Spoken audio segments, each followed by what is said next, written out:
They said it was just a deal, but the open lock on the saloon table said otherwise. At the trainyard, the sound of chains, thin as blades, the laughter, thick as dust. A lone man touched his gun belt, flipped a pouch of silver. The whole town held its breath. I stayed to see. That night, who could hang the lock on the wall without locking anything? The saloon that evening had no music, only the wind dragging through the cracks in the door, carrying dust fine as ash. On the table by the window, a rusty iron lock lay open, its mouth gaping as if someone had just tried and left it. No key came with it.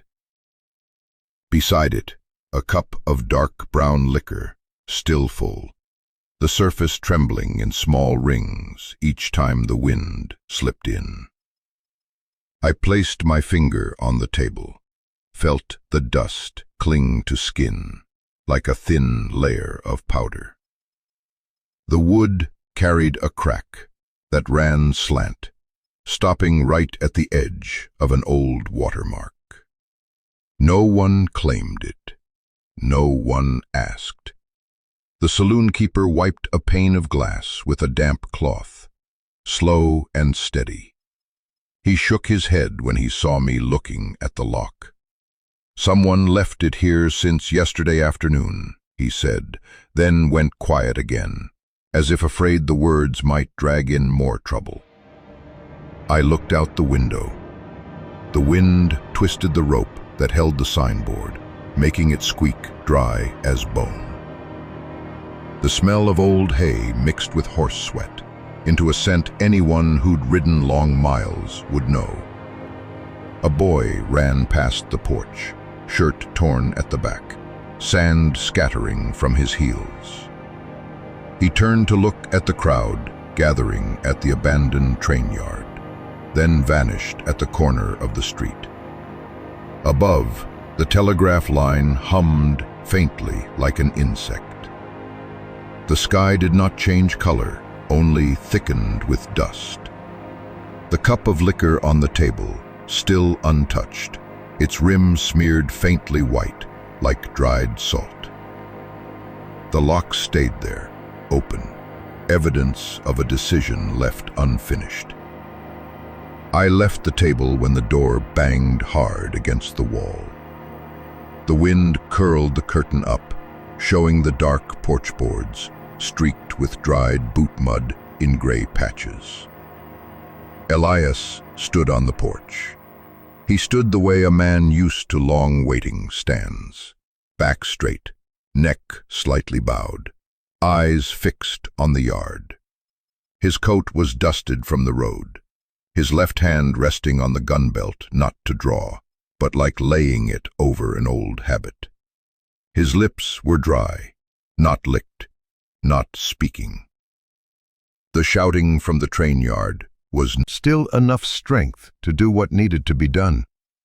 Then he let the hand fall again, resting it on the gun belt like before. A woman pushed the saloon door beside him, arms holding a basket of stale bread. She glanced toward the yard, pressed her lips, then walked past without speaking. The bread left behind the faint smell of yeast gone flat, fading fast. I walked slow toward the crowd. On the steps, a strip of dried mud was split by someone's boot, revealing the darker, wet layer beneath. The sun was not harsh, but the air carried the hollow cold of sand and soil. A stray dog tugged a scrap of torn hemp rope, pulled at it, then let go because no one pulled back. On the station wall, the paint of old letters had peeled, a few grooves like claw marks. At the edge of the crowd, I saw gray and brown backs, shirts stained by sweat, hats dented by long use.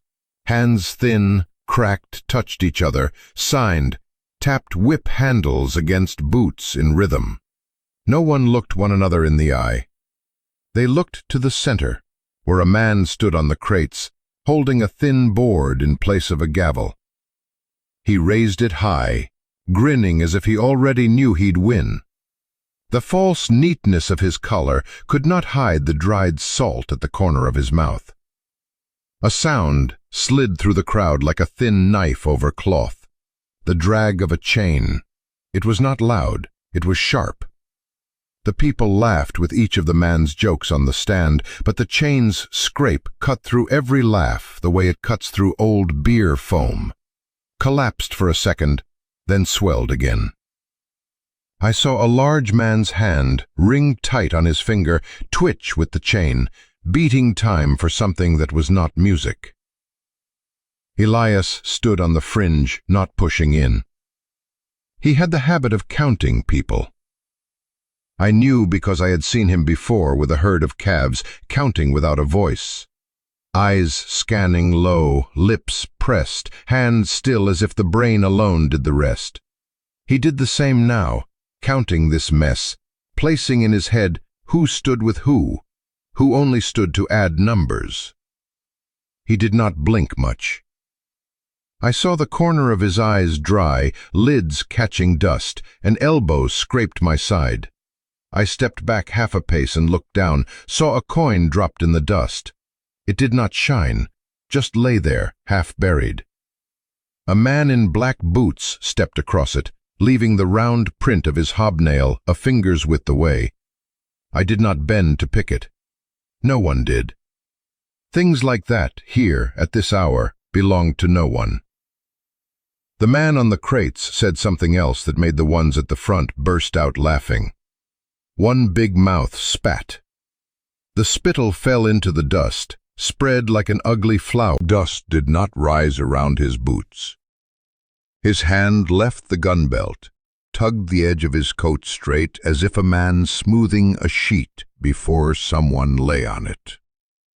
Then he stopped. Many turned to look at each other, pretending whispers. But their eyes were bright. The brightness of men about to have a story to tell tonight. Only a boy, maybe the same from before, slipped between two men to see closer. He held a dry twig, scratching circles in the dirt around his boot tip, then stopped. I leaned lightly against a timber post, letting my palm feel the rough grain worn by too much sun and rain. The wood swelled like scarred skin. In my head, the saloon wind still blew, but softer now, giving way to the chain. The man on the crates slapped the board once, not hard, only to let all know he was about to strike true. He did not need to say silence, because silence found its place on its own. I measured that moment by the beat of my heart, not fast, not even, but like the hooves of a horse stepping across loose stone, choosing where to land. I looked at Elias. He still stood as before, only now his chin lowered just enough that no one could read where his eyes were set. In the crowd, a man pulled up his sleeve to show a tanned wrist, a narrow, pale line across it, from something once worn, a strap maybe. Small things like that, outsiders hardly notice. Here, they spoke louder than the words, "I belong." A gust of wind struck just as the man on the stand raised the board again. Dust rose like smoke, caught in the throat as the taste of soil.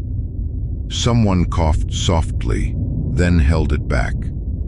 The horses tied to the posts turned their heads slightly, manes trembling once, two swatted flies, almost at the same time. I placed my hand inside my shirt, felt the stiffness of an old edge of paper. Not mine, the saloon's. I only borrowed the pocket, the way I borrowed a place to stand. This was what I had learned in this land. Stand still so you are not a target. Walk slow so you are not a shadow. A man in a faded indigo shirt slid past behind Elias, shoulder brushing shoulder, without apology, without intent. That slight touch was like shorthand. Elias did not turn. He only pulled his hand off the gun belt, arm hanging, palm opening, then closing, as if to keep down a twitch inside. The Mo cracked a piece of dried mud. He stopped, like a man weighing if another step should follow. I saw the tendons rise on his wrist under the sun-dark skin, cords straight like drawn bowstrings. His mouth opened, then closed, not speaking, like a man testing the air of an old room. The motion of his hand returning to the gun belt came back, but not for the gun, for the habit that said he might have to do something that would not use words. A laugh broke right after the strike of the board, mixed with the long of men agreeing without quite meaning to. I heard clear the sound of another coin dropping, rolling in the dust, stopping by a boot with hobnail marks. This time, the boot's owner bent to pick it. His finger touched the coin's face, hesitated, then swept it quick, as if afraid of dirt. He pocketed it without looking to either side. Each such small thing strung together into an invisible rope, thrown around the afternoon's neck and pulled tighter. The sky's edge did not change. Only the dust's color shifted with the wind. I turned, without meaning to, toward the saloon again. Through the open frame, I saw the table and the cup. The cup still full, the lock still open. No one touched it. It lay in the same place I had seen, like a question left without answer. If opened, why still there? Some things opened, yet people did not leave. Some things people held, yet would not claim as theirs. And at times, standing on a porch with a hand on cold metal, a man knew he still owed a task undone. Elias lifted his eyes from the crowd at that moment. His eyes did not brighten, did not darken. They only returned to where they belonged, the ground in front of his boots. He counted breaths, must have, for his shoulders rose and fell twice, then stopped. The hand on the gun belt left for the last time. He brought his hand across his chest, touched lightly the cloth where the heart lay beneath, like a man checking if something still beat. Then he stepped, not hurried, not looking around. The dust under his boots lifted from the ground like a warning, short enough only the watchful would hear. I followed at a distance just far enough not to tread on his shadow. A man in a wine-colored hat, frayed at the brim, nudged me. Crowds lively. I did not answer. The chain scraped again through the air, thin, cold, and somewhere behind, a saloon door closed, leaving the rusty lock still lying open, waiting for someone to remember what they had left undone. In this land, the important things rarely begin with a shout. They begin with a hand leaving habit and a step into thicker dust. Smell of liquor mixed with horse sweat. The sun not harsh, but the dust stung eyes. The elder held her chin straight, hair tied low, a few strands stuck with sweat to her temples. The skin at her wrist ringed with bruises from the iron rubbing. The younger stood half a step off, eyes fixed on a point on her sister's dress. Her chest moved very slight, as if hiding breath. Neither on the stand opened their mouths. They stood the way people stand who know that speaking now only feeds the crowd below.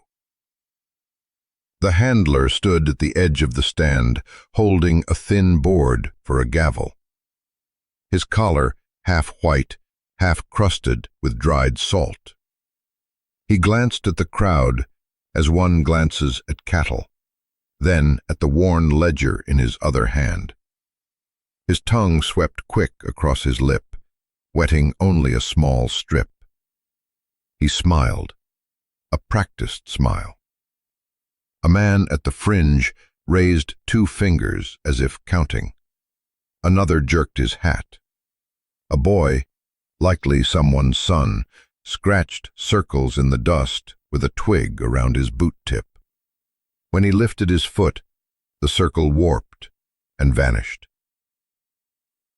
Elias pressed in from behind like a quiet shadow, coat dusty from the road, shoulder stopping just behind a man in a soft hat.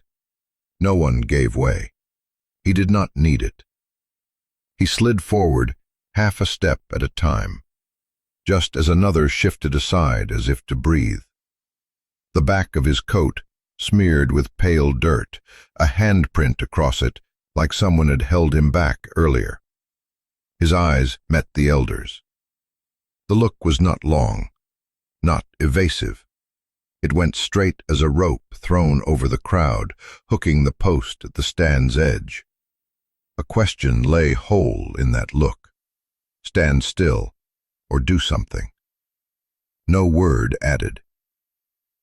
Someone to the right snorted, said something about fine stock. The words were cut short by laughter. The laughter rolled like an empty can across stone, hollow, droning, stretched because no one wanted to be the first to stop. The man with the board tapped once, a test. Dust lifted thin from boot tips. A silence skimmed through. I heard the chain tighten on the iron ring as the elder shifted her stance, shading her sister's eyes from the drifting sun. The cords in her neck rose, then sank. The younger moved half a toe's width, avoiding the board's edge. The 2 stood almost shoulder to shoulder, yet left a narrow gap for the wind. I thought Elias would turn away. That is the way here, all busy, busy living, busy with debts, busy with the things no one... Mouth of an old well, not out of curiosity, out of hope for what they wanted. More amusement. One man cleared his throat, muttered, "He's just like us." The rest laughed short. Elias pulled the pouch outside the coat, held it in his palm, not raised high, just enough for the light to touch its mouth for a second. The coins inside made no sound. They scraped against each other, like dry stones rubbing under shallow water. He did not say a price. He did not say, buy. The man with the board smelled opportunity. He lifted the board, called a number that pleased a yard. A few hands shot up, reflex. A few heads bent, pretending to look for tobacco. A youth forced laughter louder than his neighbor, to prove he was there and the laugh belonged to him. The elder still looked at Elias, not joy, not pleading. Her eyes dark as wet stone, not pushing, not retreating. The younger lifted her face for a moment, enough for sunlight to touch her eyes, then lowered it again to her sister's hand. The touch had no sound, but was seen in the way the younger's wrist slowed for a breath. I smelled iron. That smell usually came with leather and sweat, but by itself it carried its own taste, sour, cold, clinging. The wind shifted, carrying the clink of iron hook against post, small but sharp. In the yard, someone wiped the rim of a cup with his sleeve, as if clearing a place for the next swallow. The man with the board called another number. His mouth bent into a smile he had learned. The number hit its ceiling. The crowd roared, not with surprise, but because they enjoyed their own roar. Elias did not move. The pouch of silver lay in his hand, like a piece of evidence without explanation. A big man, faded tattoo on his arm, nudged his friend, pointed at Elias. "The old man wants to show off." Then he reached into his pocket, pulled out 3 coins, tossed them for fun. The first rolled, stopped in a patch of mud. The second landed square on his boot's hobnail mark, bounced, gave a flat sound. The third was crushed under another man's heel. No one bent. The man on the stand struck the board, once, twice. He raised his chin, glanced up at the clock under the roof beam, its hand long dead, but still hanging there. He feigned impatience. A few laughed. The laughter fell, broke, then soaked into dust like salt into water. Elias tilted his head slightly then, so slight anyone not watching would think he fixed his collar. He looked at the elder again, then down to his own boots, where fine threads of dust crawled like blind ants. Relaxed. His body spoke its own way, not retreating, not chasing. The crowd laughed louder. This time the laughter was harsher, because they already knew the script. They cast him in the role they wanted. They laughed like crows at a carcass before the hour to descend. The man on the stand seized the moment, stretched it with a jest. He called a final number, waited. Wind rose from the old track, struck the stand's face. A torn sheet at the roof corner snapped against the post, a thin flap. A soft hat, worn loose, flew off sideways. Its owner reached to grab it, missed. Everything seemed shifted half a notch. In that shift, a strange silence appeared. Not the kind men shout to claim, the kind that arrives when noise has been spent. The man with the board scanned the crowd, his eyes moving like a dull knife across wood grain, cutting nowhere. He started when he felt the laughter not return on cue. He bit his lip, struck the board a final time. The sound, not loud. It was neat, clipped, like a period dropped in mid-sentence, not for grammar, but for a tired hand. Elias let his shoulders ease, drew a breath, not deep. He stepped. The step not hurried, but with the cut of one who has crossed many grounds, knowing which sink and which hold. Dust under his left boot rose in a small ring, then fell. He walked straight into the gap opening between 2 men's shoulders. No one yielded. The gap opened itself for such a man. The pouch stayed in his left hand. The right stayed empty. His eyes fixed at the level of another man's belly, not raised, not lowered. His mouth closed. At the stand's edge, a tin cup someone left behind rolled with the floor's tremor, hit the post with a thin note, sharper than the sound of a throat swallowing behind me. I looked at the elder. Her eyes never left him. No spark of joy, no fresh caution. Only the gaze of one who has stood long in shade, seeing a shape move, not yet naming it, not needing to. The younger leaned, her hair brushing her sister's collarbone, then looked up. Black eyes shone a little longer. The man with the board drew breath, as if to drag noise back. He did not have time. Elias's step had reached the stand's foot, forcing him to look down. He edged back, only an inch, but enough for the hook of the ledger strap in his hand to strike the board, snapping out a harsh sound. His body as his chest rose, fell once more. He had not spoken a word, but the steps had already spoken. In this land many things end with words, but begin when a man stands in his place. Elias had stood, and that strange silence, like a beast crawling out of brush, lay down in the yard, coiling around the ankles of all present. No one chased it. No one dared name it. Only the board in the handler's hand, though struck, still trembled, leaving in the wind a beat slower than it should be. A man at the edge of the crowd lifted his hat to fan, then set it back down. Another moved his lips as if to shape a joke, then swallowed it. The boy from earlier erased the crooked circle under his feet, drew another, smaller, tighter. He looked at Elias, then at the two chained wrists, then at the bent iron hook fixed in the post, like a loose tooth waiting to break. The man on the stand lost his count.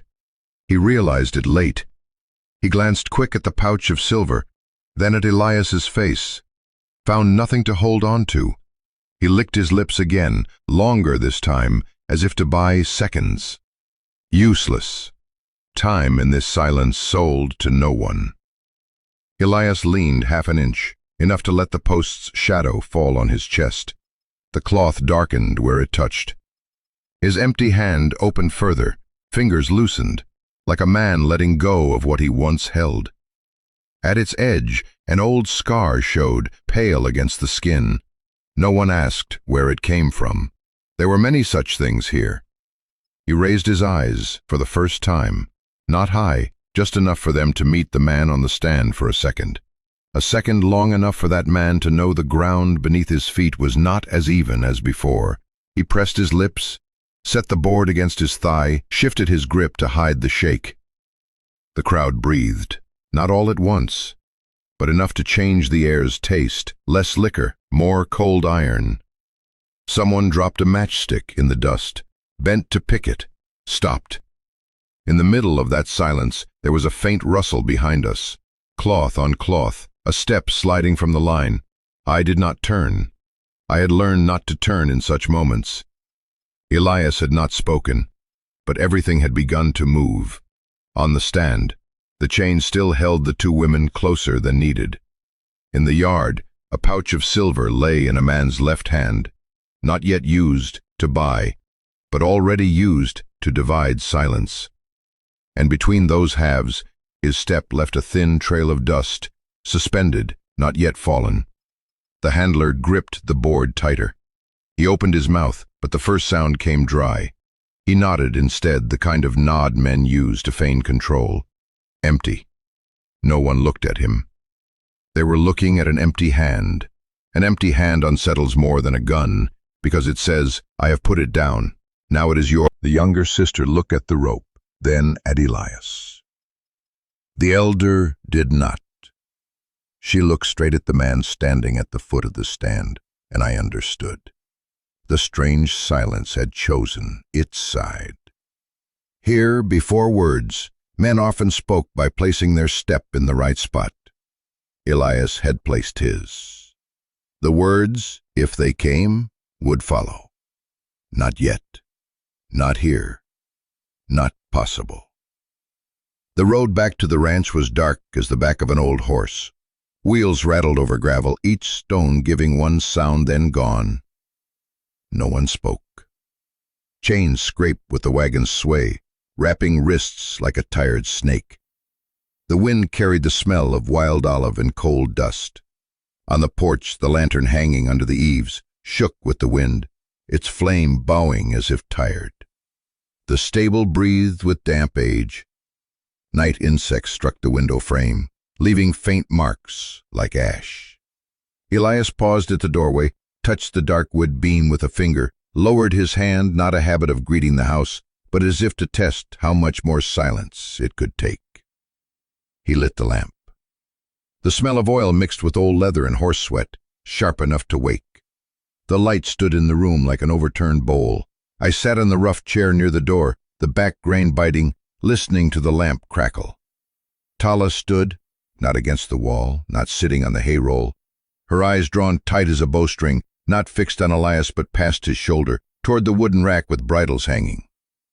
Her younger sister sat on the edge of a rolled blanket, hand on her knee, fingernail tapping fabric in a steady beat faint as far-off rain.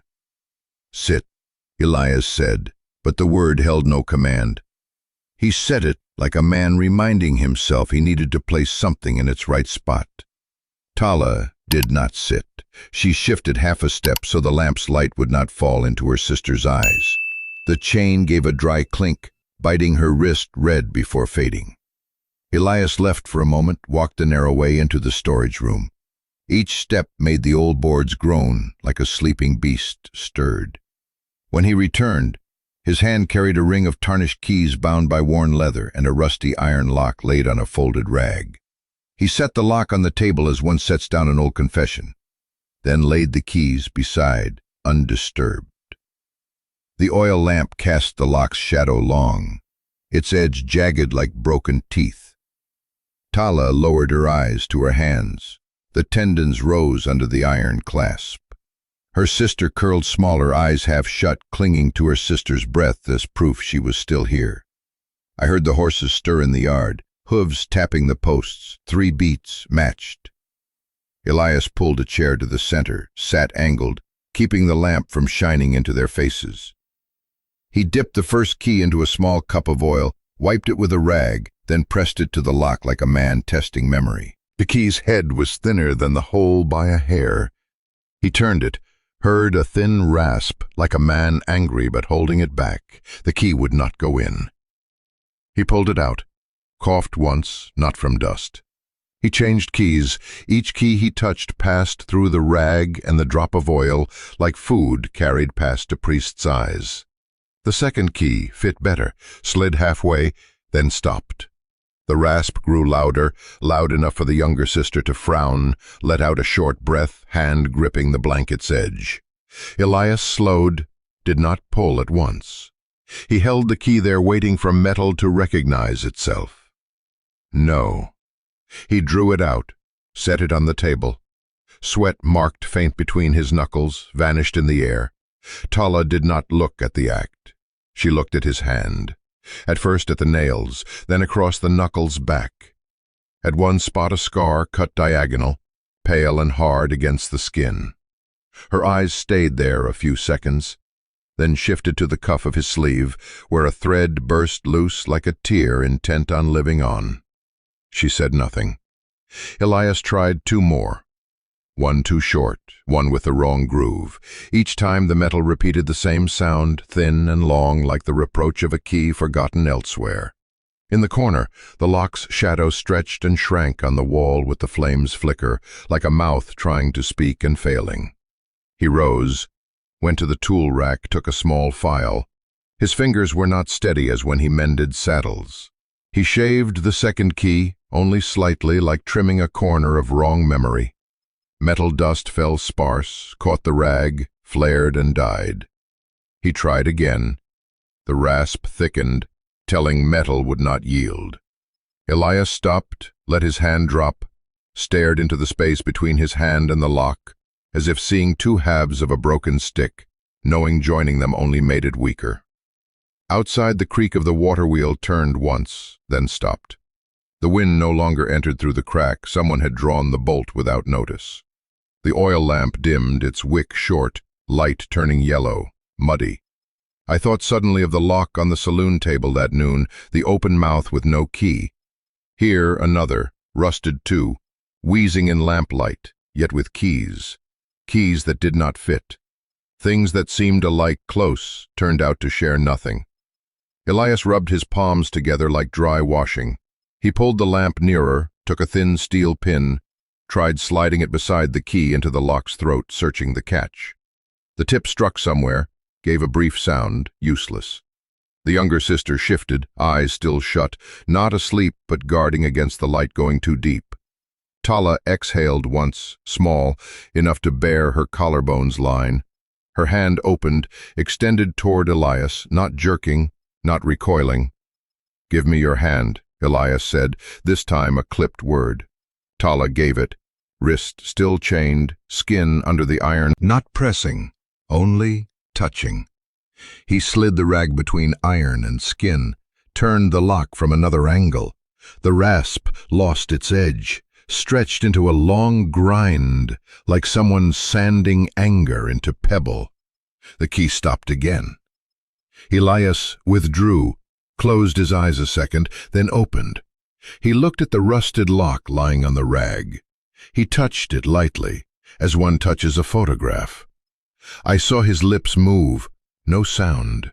He lifted the lock, pressed it against the chain a moment, set it down again at once, like testing a thought he knew was false, taking another lock to prove this one only matched its old door.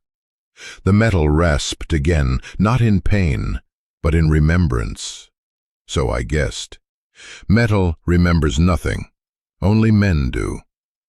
He returned to the ring, tried the last, its head thin, beveled. It entered, a little farther, then stuck. The rasp this time clutched like tugging cloth. The younger sat bolt upright, hand seizing her sister's skirt, nails leaving a white line that vanished. Tala looked straight at Elias, first time since entering the stable. Their eyes met, not long, just enough for me to know something between them belonged neither to chain nor key. Elias let go. He laid the keys down, left them scattered, not set in order. The oil lamp dropped a finger's breadth. The wick shortened, smoke and oil mixed, stung someone's eyes. I heard a mouse scurry across the rack, then vanish as if it never was. Outside, the stable door knocked twice, not in wind. Perhaps someone stood there, perhaps only timber shifting in dew. Elias's hand shook faint as he tied the leather thong around the keys, shook enough that one slipped, struck the table, clinked. He did not pick it. He looked into the space between his hand and Tala's wrist, where the rag soaked darker with oil and sweat. He slid his chair back half a span, small but clear, the space of a man who knew he had failed at a simple thing. Tala lowered her wrist, not tearing it from his hold, not pulling it back to cover. She kept it there, as one keeps a question on the table, not passing it on. Her sister opened her eyes, looked at her, then at Elias, as if to decide whether the word pain needed saying. No one spoke. Elias started to rise. The chair creaked in protest. He stopped. His finger touched the table's edge once, then left, a faint mark in the dust.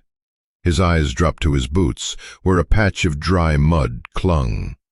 The tremor in his hands slipped into his breath, shorter, thinner. He opened his mouth.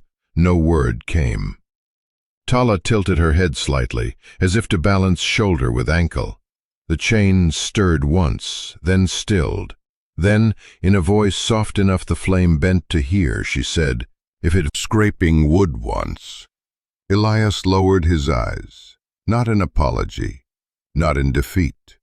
He lowered them the way a man does who has met the right name for what he had long called wrong. He set his hand on the table beside the rusted lock, not touching it. His fingers opened, closed, halfway, froze there, as if learning a new shape for an empty hand. Silence thickened, swelled like dough, yet unbaked. No one pressed it down. The wind was gone. The lamp still burned, smoke thinner. The chain lay there dividing wrist and name. The keys lay there dividing effort and result. The lock lay there, mouth open as before, reminding that some doors do not belong to it, and some freedoms do not yield to keys. Elias said no more. He only sat back in the chair, spine not resting, eyes not raised. His shadow stretched longer than when he entered. I thought of the road already passed. Gravel, dust, wheels. Nothing had changed but one sentence placed in its place. It did not shut the lock. It did not break the chain, but it renamed what had just occurred. In this land, people call morning the time when the sun rises. That night in the stable, morning came by a quiet sentence and a pair of eyes lowered still. And from that moment, any word freedom, spoken later, if spoken, would carry the full cost of the silence just opened. Rumor arrived before sunlight. I heard it on the telegraph wire crackling, in the sound of hooves striking the road, at the market's edge, where men stood closer than usual, bought strange stock. They did not say the word people. They spoke light, as if about a calf just traded.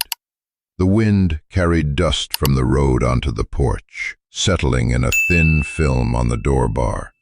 I wiped with my palm, left a gray streak. That streak said more than mouths. The ranch gate that morning was unlatched. 2 riders circled once, in the manner of men used to rights that let them pass any yard. They did not dismount. Their eyes slid over the cattle shed, then to the bare ground where the old trough once stood. One tilted his hat back, letting sun strike his eyes, squinting. The other jerked the reins, making his horse bite the bit. Its teeth ground against metal, like a man swallowing an unripe jest. They asked nothing. They circled once more, dust lifting in a crescent, then turned back to the open road. Inside, Rosa washed her hands with cold water. The water stable. Neely lingered at the shelf, touched the water jar, drew back at the cold. The smell of last night's firewood clung in the rafters, mixed with horse leather and lamp oil. They spoke with small motions, a nod, a tilt of the head. No words passed lips. I carried out the teapot, set it down, let steam drift thin into the cold air. No one drank at once. By noon, the sun stood still. Flies chose damp patches in shadow. I walked past the stable. The chains were gone from the hook. Only small boot prints marked the dirt, leading to the patch of ground behind, where grass grew lower and soil softer from passing.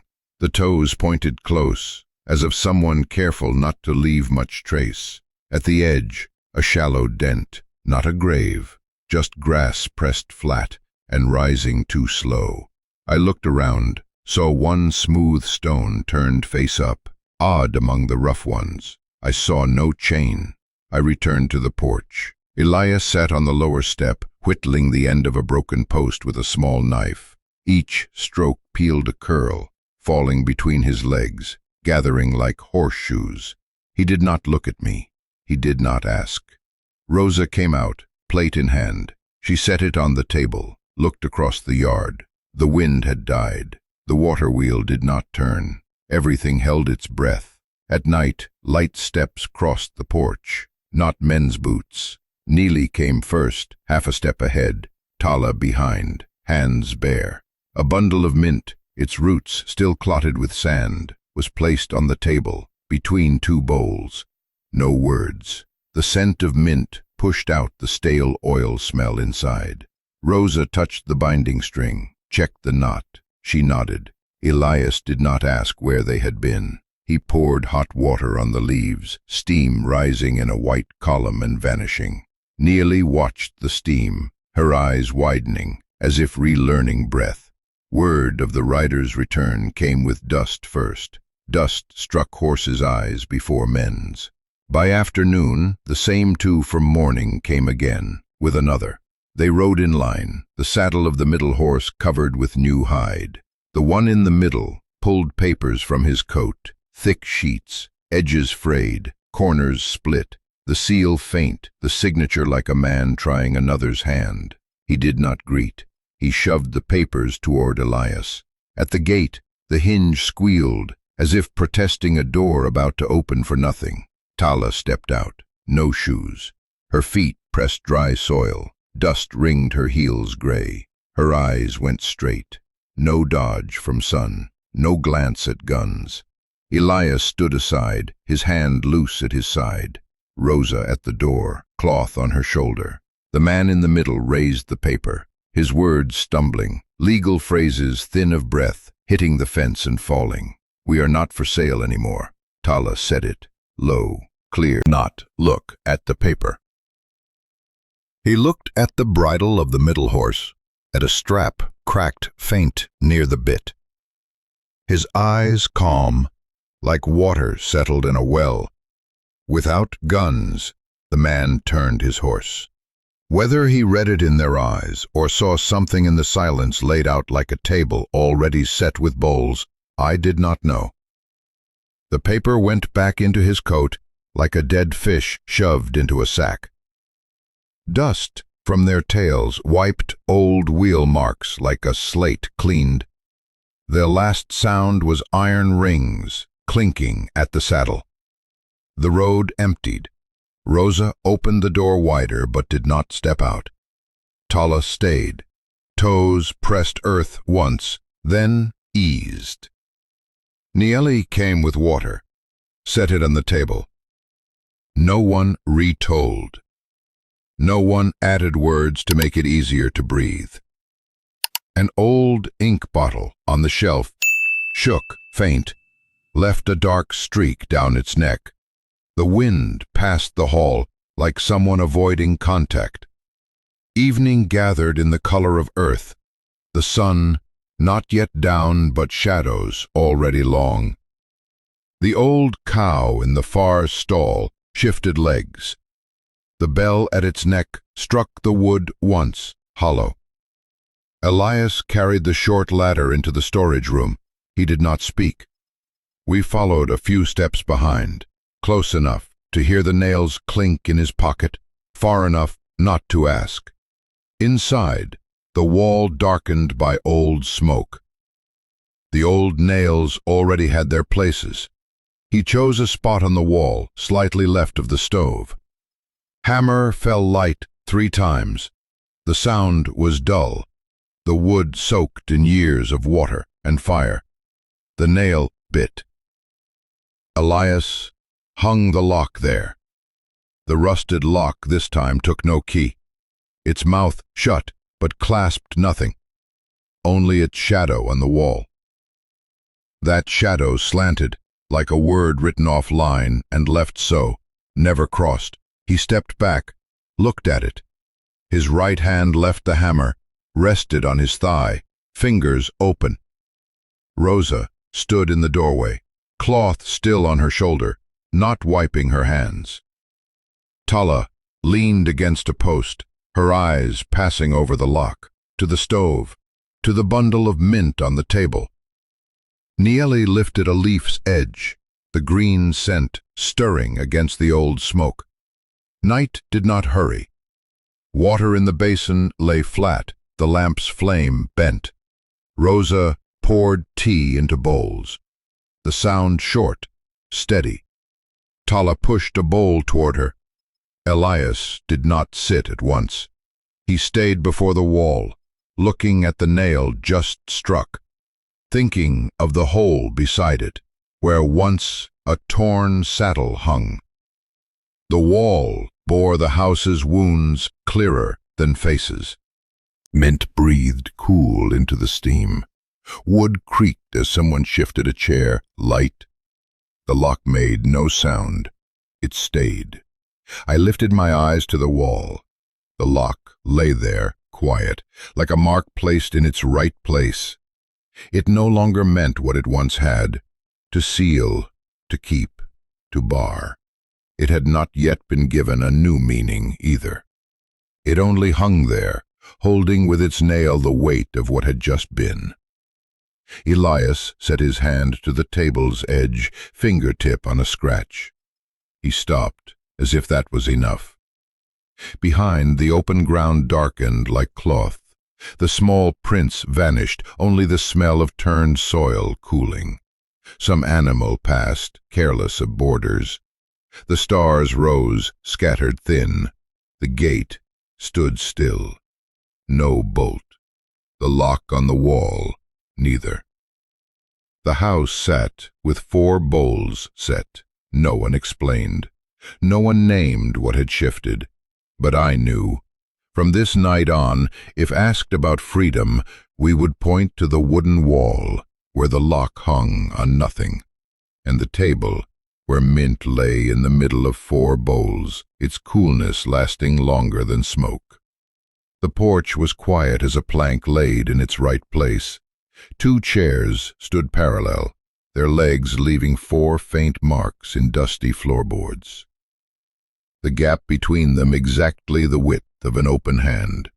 A blanket folded neat on the back of one, corners square, one edge worn from brushing wood, a white thread poking out then still.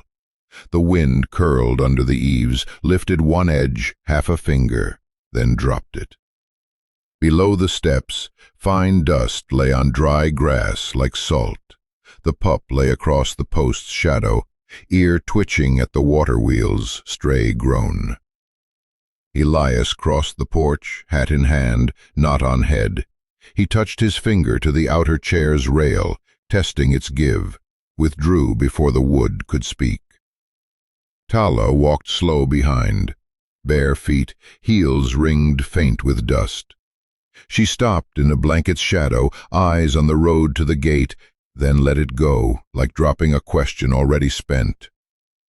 In the porch remained only insects slipping through cracks.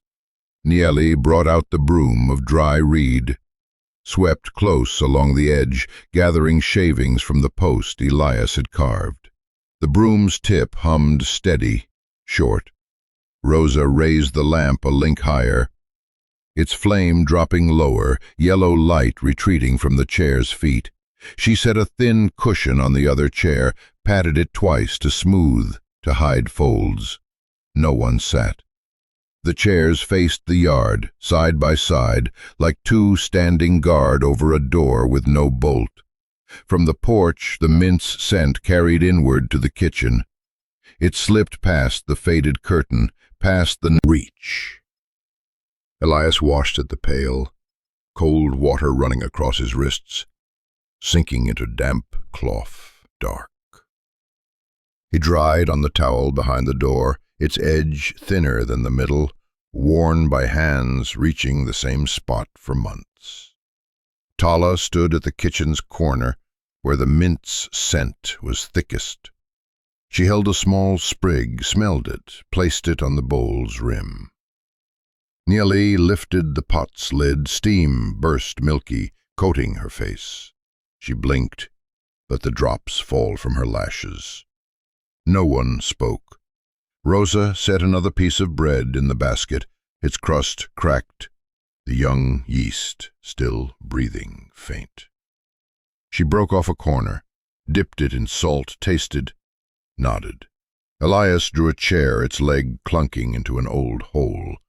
He lifted it, set it square.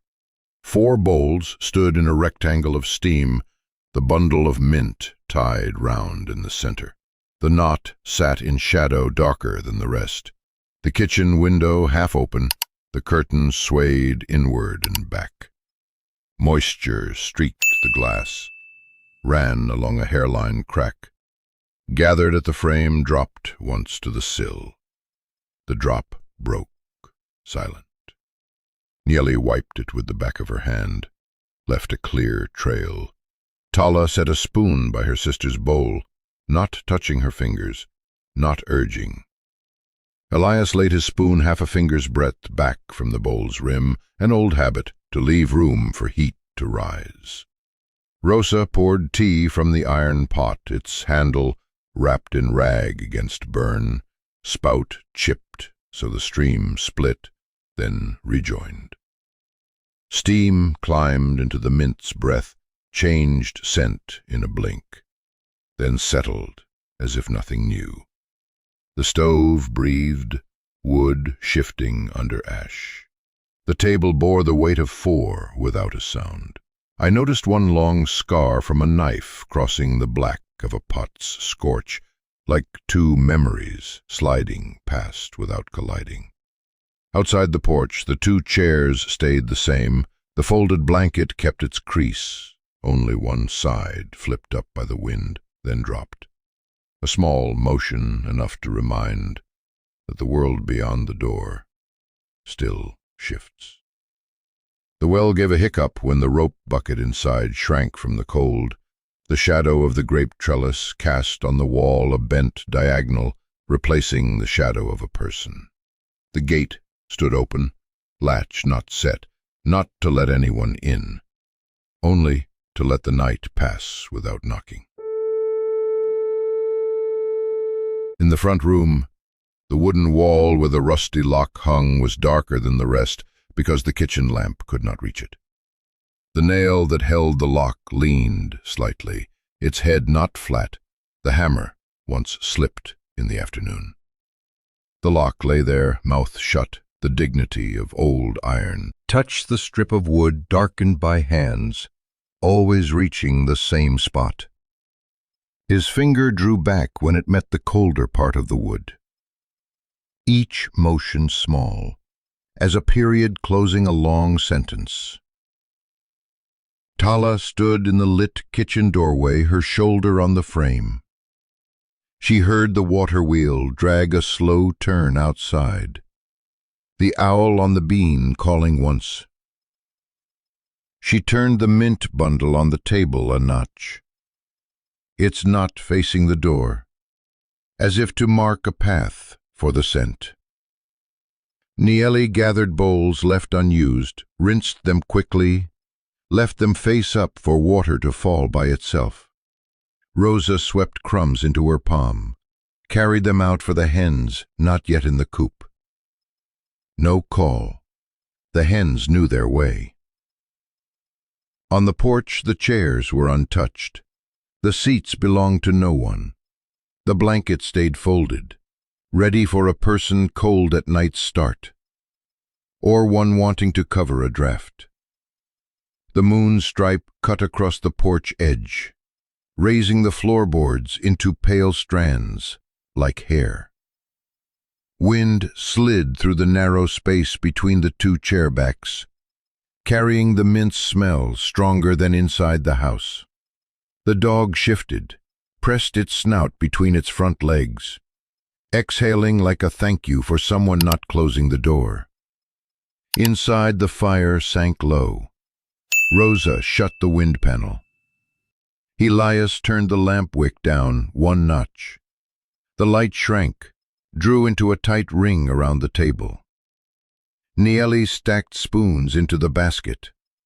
Every handle turned the same way. Tala took a damp cloth, wiped the table once.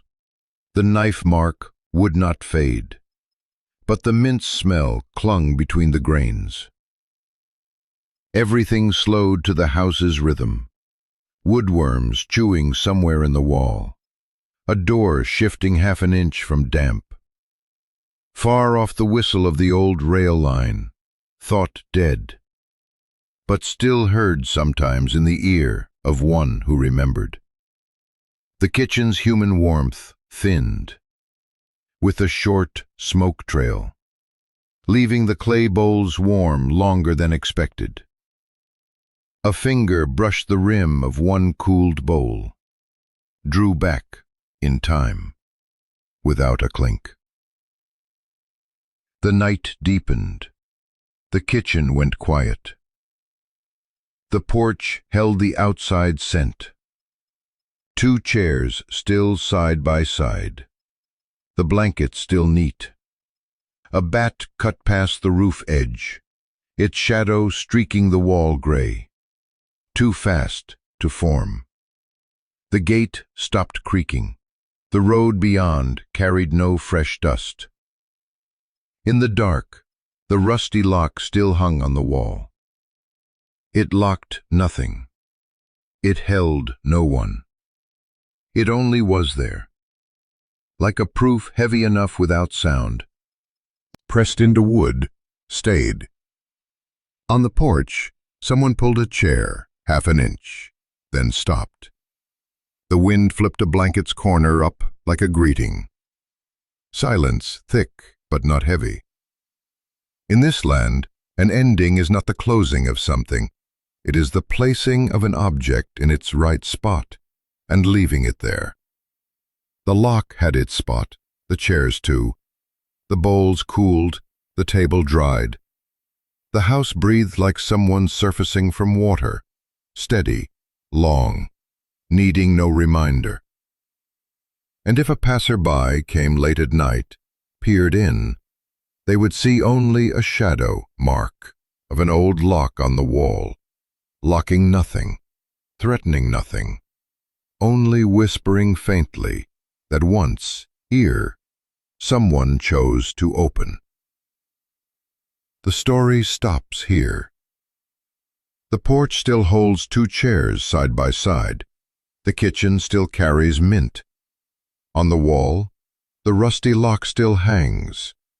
It holds no one, only reminds that sometimes a person chooses to open. If you carry a lock inside, let it hang still for a while. Listen to the wind pass. Know you still breathe. Then, when ready, give a name to what has been opened, or not yet. I will sit on the porch, between the chairs, listening. If you wish, you may leave a short line about your lock. No need for long, only enough to know someone elsewhere, one night, chose to open.